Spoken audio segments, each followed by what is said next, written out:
네, 이렇게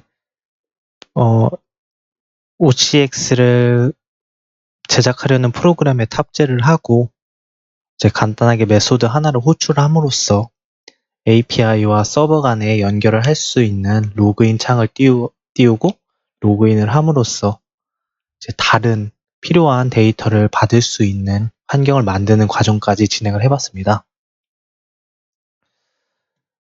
근데 여기 보면은 결국에 앞으로는 이 AX, KH 오픈 API 1 객체를 통해서 모든 증권사 데이터를 요청을 할 텐데 과연 여기에 있는 메소드, 즉 컴커넥트 이외에도 다양한 메소드들이 존재합니다.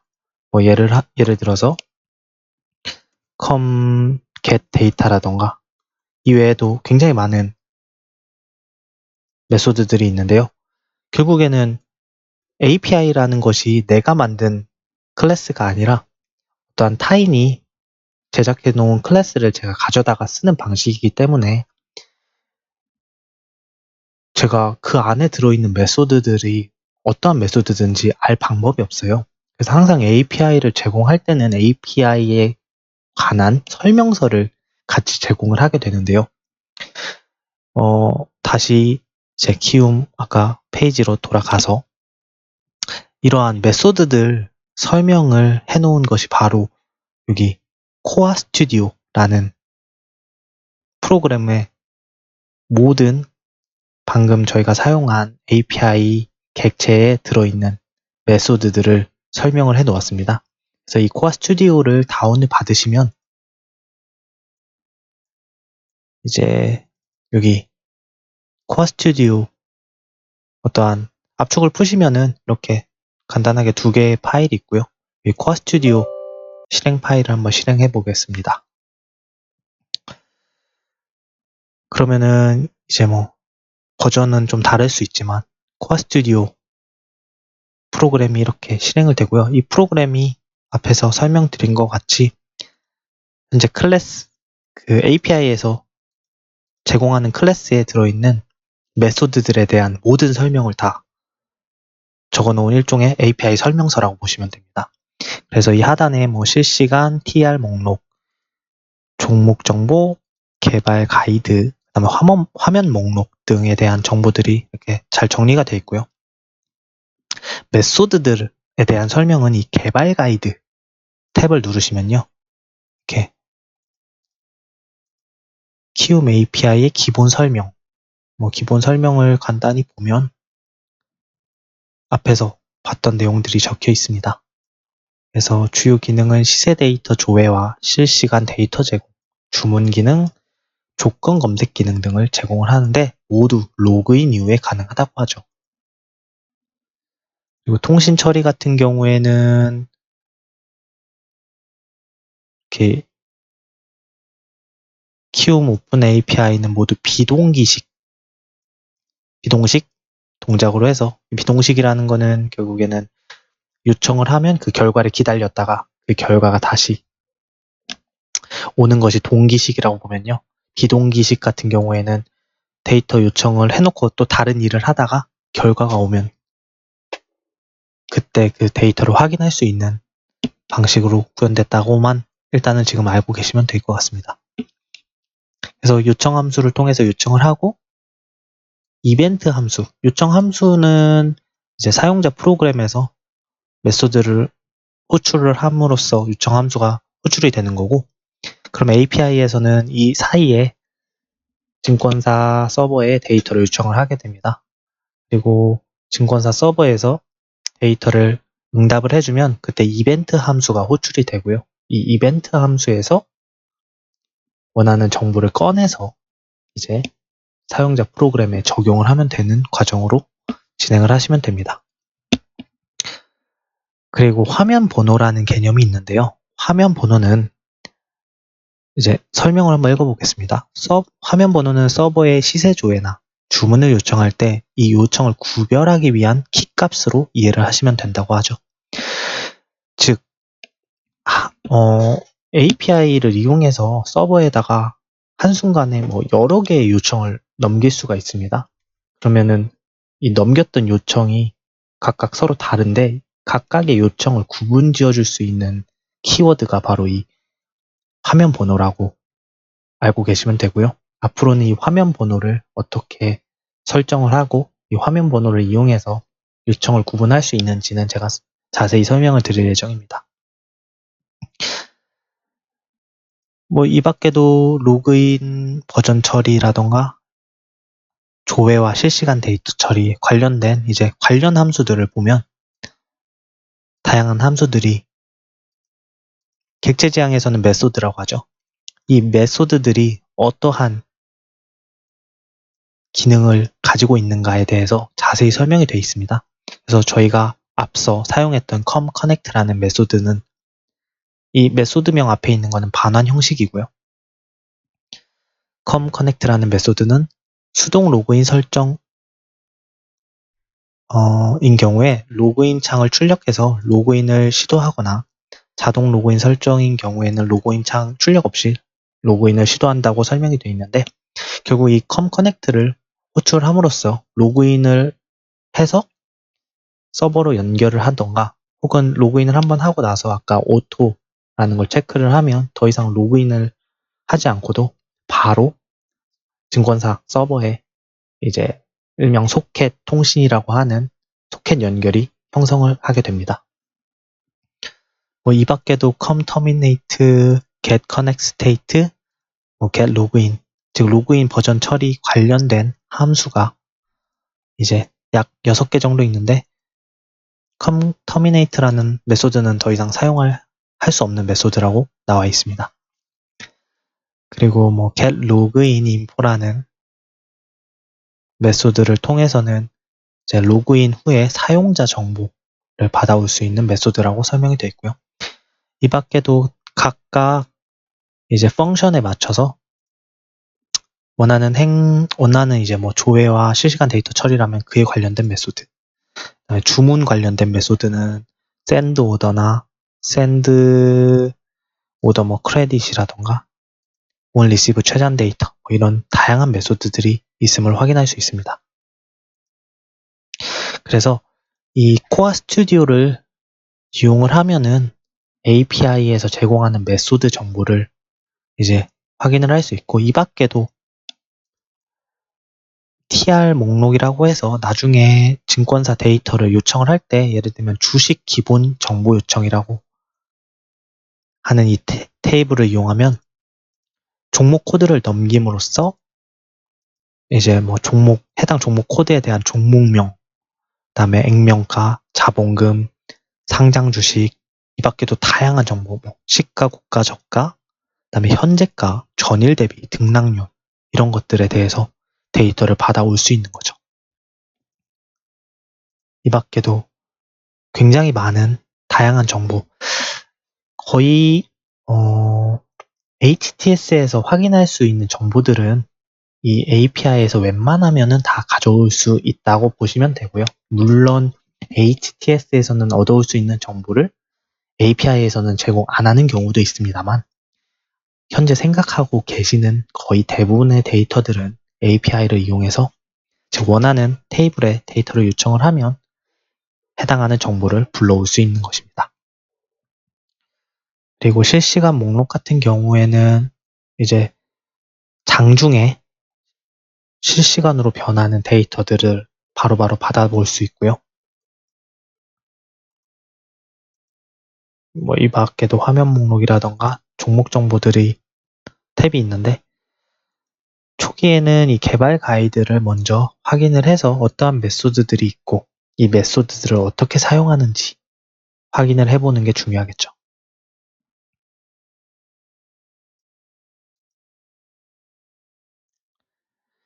그래서 한번 이제 로그인을 진행했으니까 get login info라는 메소드를 통해서 보유 계좌의 수, 그 다음에 사용자 아이디, 사용자 이름, 키보드 보안, 해지 여부, 이런 정보들을 요청을 할 수 있으니까 한번 사용자 정보를 받아오는 거를 해보겠습니다.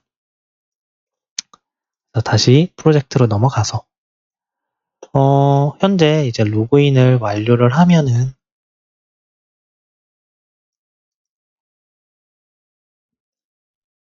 이제 이 컴커넥트 메소드는 로그인 관련된 메소드란 거를 실제 코어 스튜디오를 통해서 확인을 해봤고요. 이제 로그인 후에 사용자 정보에 대해서 요청을 할 수 있음을 또 알 수 있었는데 한번 실제로 데이터를 받아오는 것을 간단하게 진행해 보겠습니다. 보면은 com connect state 여기 보면은 get connect state라는 메소드는 보니까 현재 로그인 상태, 즉 연결이 됐는가, 연결이 되지 않았는가를 확인할 수 있는 메소드라고 하네요. 이 메소드도 한번 사용을 해볼 수 있겠죠. 우선은 버튼을 눌렀을 때 예를 들면은 일단은 이 로그인도 그냥 바로 시작할 게 아니라 한번 버튼을 눌렀을 때 로그인이 되도록 구현을 해보겠습니다. 현재는 그냥 실행을 누르면 폼 1 객체가 생성될 때 생성자에서 로그인 창을 바로 띄우는데 이게 아니고 버튼을 눌렀을 때 한번 로그인을 실행하도록 진행을 해보자면 우선은 이제 컴포넌트 중에 버튼을 추가를 하고 이 버튼이 눌렸을 때 로그인 창을 띄워보도록 해보겠습니다. 우선은 여기 버튼을 드래그 인을 해서 폼 1에다 추가를 해주시고요. 여기 보면은 다양한 속성들, 이 버튼에 관련된 속성들을 설정을 할 수 있는데 버튼을 누르시고 네임, 이 네임은 이제 버튼 객체의 참조 변수 이름이 되겠고요. 즉, 이 객체를 찾아가기 위해서 설정하는 참조 변수 이름이 되겠죠. 그리고 이 안에 들어가는 버튼 1이라는 텍스트는 텍스트라는 속성에서 바꿀 수 있습니다. 그래서 이 텍스트라는 속성을 로그인이라고 바꾸고 변수의 이름도 한번 이 변수의 이름은 name 부분이 되겠고요. 로그인 버튼으로 바꿔주겠습니다. 이렇게 name 부분을 바꿔주면 아까 이 initialize 컴포넌트에서 보면은 우선은 이 필드 부분에 버튼 변수 이름이 바뀌었죠. 참조 변수 부분이. 그 다음에 name은 로그인 버튼이 됐고요.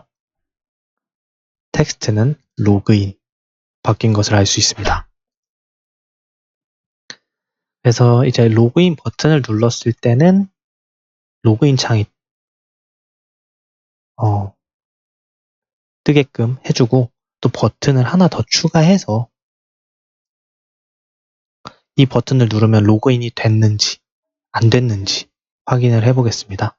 그래서 얘 같은 경우에는 버튼을 눌렀을 때 로그인 상태를 확인할 수 있게끔 만들기 위해서 텍스트는 로그인 상태로 바꿔주고요. 버튼의 변수 이름은 로그인 스테이트 버튼 이렇게 이름은 자유롭게 바꿔주시면 되겠죠.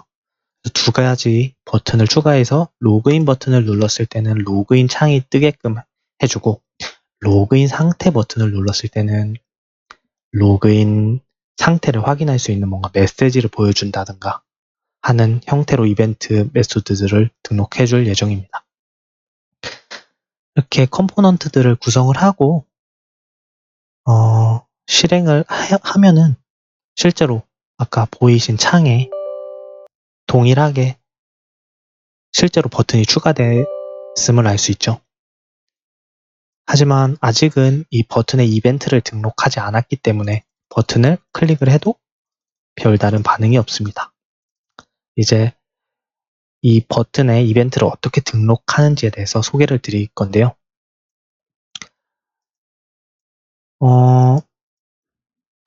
버튼을 이벤트 같은 경우에는 이제 디자인 부분이 아니라 이 폼 1 부분에서 등록을 해주면 됩니다. 현재 버튼 두 가지 이름 각각 보면은 로그인 버튼이란 게 있죠. 이 로그인 버튼은 버튼이라는 클래스 안에는 클릭이라는 이벤트 이제 핸들러가 필드 값으로 존재를 하는데요. 이 클릭이라는 곳에다가 이제 메소드를 등록을 해줄 건데 이 메소드를 등록을 해주면 버튼이 눌렸을 때 해당 버튼 이벤트가 실행을 하게 됩니다. 결국에는 이 클릭이라는 필드 값에다가 이벤트를 등록을 해줄 수 있는데 등록을 해주려면 먼저 이벤트가 존재해야겠죠. 그래서 밑에 메소드를 하나 만들어 주겠습니다. public void 버튼 눌렸을 때, 그러니까 버튼 클릭 버튼이 눌렸을 때 뭔가 할 행위를 정의하는 메소드죠. 이벤트 메소드 같은 경우에는 파라미터 두 개를 항상 추가를 해줘야 되는데요. 첫 번째는 어떠한 컴포넌트가 눌렸는지 정보를 전달해주는 이제 오브젝트 형태로 하나를 받으면 되고요. 두 번째는 이벤트 args라는 클래스 객체의 참조 변수를 받으면 됩니다. 그래서 이 버튼이 눌렸을 때 무엇을 할지에 대해서 여기에다가 정의를 하게 되는데요. 아까는 폼1 그냥 생성자가 실행될 때 바로 로그인 창을 띄우게 했는데 이번에는 버튼이 눌렸을 때, 즉 이 코드를 이 부분으로 옮기겠습니다. 그래서 버튼이 눌렸을 때 로그인 창을 띄울 건데요. 지금 메소드를 만들었으니까 이벤트 메소드를 로그인 버튼 클릭이라는 필드 값에다가 이렇게 플러스는 해주고 추가를 해주시면 됩니다. 이렇게 하면은 로그인 버튼이 눌렸을 때 버튼 클릭이라는 메소드가 호출될 수 있도록 구현을 한 것입니다. 사실 이 구조 같은 경우에는 이제 스트레이티지 패턴이라고 해서 버튼이 눌렸을 때 설정한 메소드가 호출될 수 있도록 하는 좀 복잡한 구조로서 구현이 되는 건데요. 아직 여러분은 이런 구조에 대해서 익숙하지 않으니까 우선은 일단은 간단하게 따라하는 방식으로 구현을 해보시면 좋을 것 같고요. 이후에 어떻게 하면 버튼이 눌렸을 때 메소드가 호출을 할 수 있는가에 대한 자세한 이해는 이제 디자인 패턴 중에 스트레이티지 패턴이란 것을 한번 찾아보셔서 확인을 해보시면 될 것 같습니다. 다시 한번 설명드리면 메소드를 만드는데 이 메소드는 제가 언제 프로그램 흐름상에 호출을 하려는 게 아니고요. 버튼이 눌렸을 때, 사용자가 언제 버튼을 누를지 모르겠지만 버튼을 눌렀을 때 이 메소드가 호출을 할 수 있게끔 등록을 해주는 방식으로 만든 거고요. 로그인 두 가지 버튼이 있었는데 그 중에 로그인 버튼을 눌렀을 때 이제 이 메소드가 호출했으면 좋겠다. 그렇다면 로그인 버튼의 필드 클릭에다가 버튼 클릭드 이 메소드명을 추가를 해주시면 되고 만약에 로그인 스테이트 버튼이 눌렸을 때 해당하는 메소드가 호출됐으면 좋겠다고 생각하면 이렇게 로그인 스테이트 버튼에 있는 클릭이라는 필드 값에다가 메소드를 추가를 해주시면 됩니다. 그래서 한번 이 상태로 실행을 해보면 바로 로그인 창이 안 뜨는 것을 알 수 있죠. 그래서 로그인 버튼을 한번 눌러보면 이제 버튼을 눌렀더니 이벤트가 호출돼서 여기 버튼 클릭이라는 메소드가 로그인이라는 버튼을 눌렀을 때 호출이 됐죠. 그리고 그때 비로소 AXKH 오픈 API라는 객체를 이용해서 로그인 창을 띄우게끔 명령을 구현해 놨습니다. 로그인 상태 같은 경우에는 아직 이벤트를 등록하지 않았기 때문에 이제 별도의 이벤트는 발생하지 않고요. 이제 로그인 창을 띄워봤으니까 로그인 상태를 눌렀을 때도 한번 어떠한 이벤트를 발생할 수 있게끔 이벤트 메소드를 한번 등록해 보겠습니다. 메소드를 이제 마찬가지로 하나 더 만들어서 이렇게 버튼 클릭드 to 뭐 이런 식으로 만들어서 이벤트를 등록을 할 수도 있고요.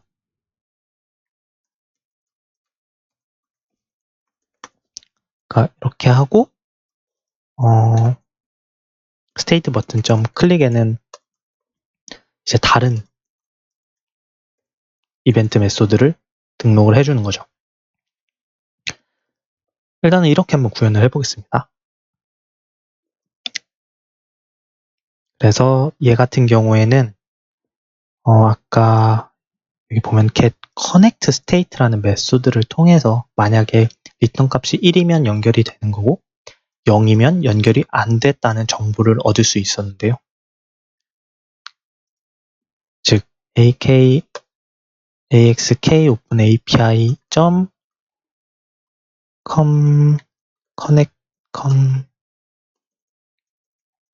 get connect state였나요? connect state라는 메소드를 통해서 이 반환값이 정수형이었죠. int result가 만약에 1일 경우에는 로그인이 된 거고 0일 경우에는 로그인이 되지 않았던 상태라고 확인을 할 수 있었죠. 그래서 만약에 result가 0이면 이 경우에는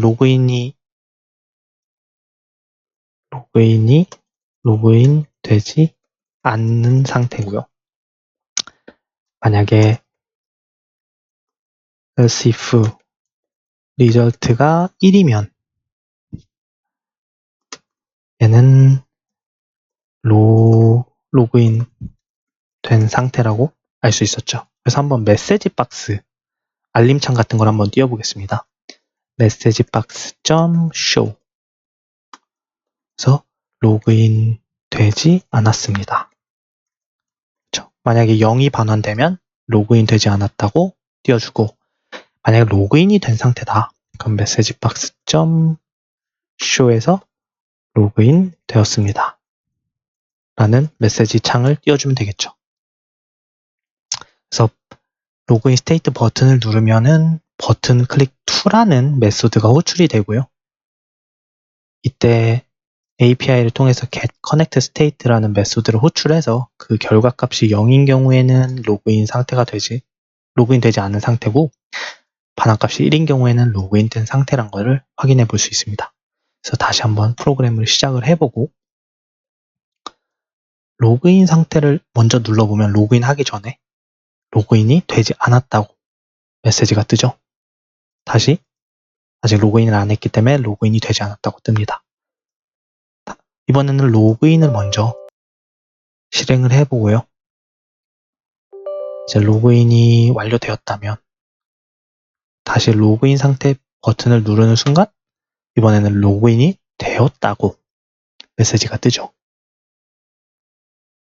이렇게 해서 이제 버튼을 눌렀을 때 서로 다른 이벤트를 등록하는 방법까지 소개를 해드렸고요. 각각 이벤트에 대해서 서로 다른 이제 정보를 요청을 함으로써 프로그램의 흐름을 여러 가지로 나누는 식으로 개발을 할 수 있다는 것을 소개해드렸습니다.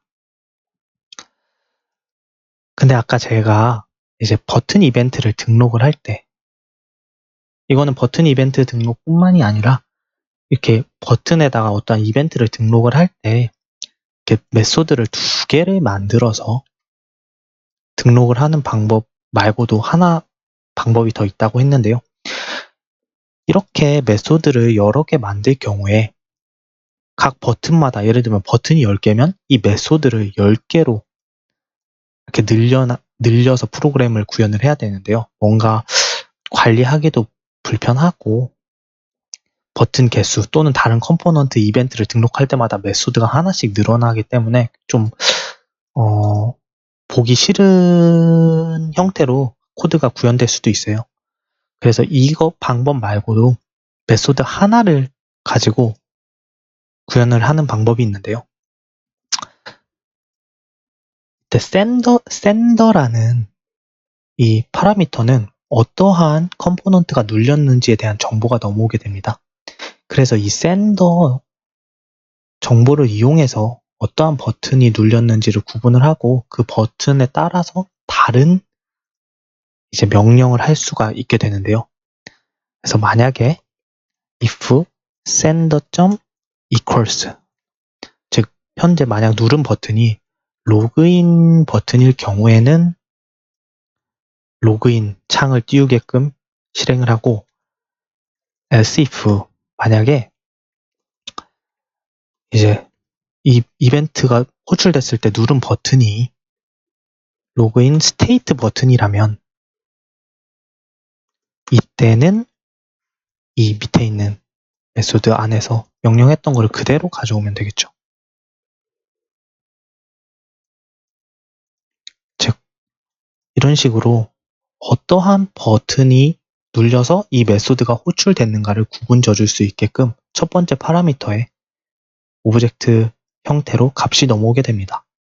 그래서 이제 똑같은 버튼 클릭이라는 메소드를 동일하게 등록을 해줘도 만약에 로그인 버튼이 눌려서 이 메소드가 호출되었다면 여기 첫 번째 if문이 실행이 되는 거고요. 만약에 로그인 스테이트 버튼이라는 메소드가 이제 버튼이 눌려서 이 버튼 클릭드라는 이벤트 메소드가 호출되었을 때는 두 번째 else if 부분이 실행이 되게 이제 코드를 이렇게 작성을 할 수 있는 것입니다. 그래서 이렇게 하면은 메소드 하나를 가지고 여러 개의 버튼 이벤트를 관리를 할 수 있게 되고요. 저 같은 경우에는 처음에 했던 방법보다는 이렇게 하나의 메소드로 이 sender 즉 오브젝트 첫 번째 인자값을 가지고 버튼을 구분 지어서 이벤트 처리를 해주는 방식을 선호를 하는 편이고요. 이거는 꼭 어떠한 방법이 더 좋다라기보다는 자기가 구현하기 편하거나 관리하기 편한 방식을 선택을 해서 구현을 해주시면 될 것 같습니다. 그래서 과연 동일하게 동작을 하는지 다시 한번 테스트를 해보면 로그인 상태를 눌렀을 때는 역시 버튼 클릭드라는 메소드가 호출되지만 이 두 번째 부분이 실행이 되는 거겠죠. 그리고 만약에 로그인이란 걸 누르면 이제 첫 번째 인자로 전달되는 값을 이용해서 두 개의 버튼을 구분 지어줄 수 있게 되는 겁니다.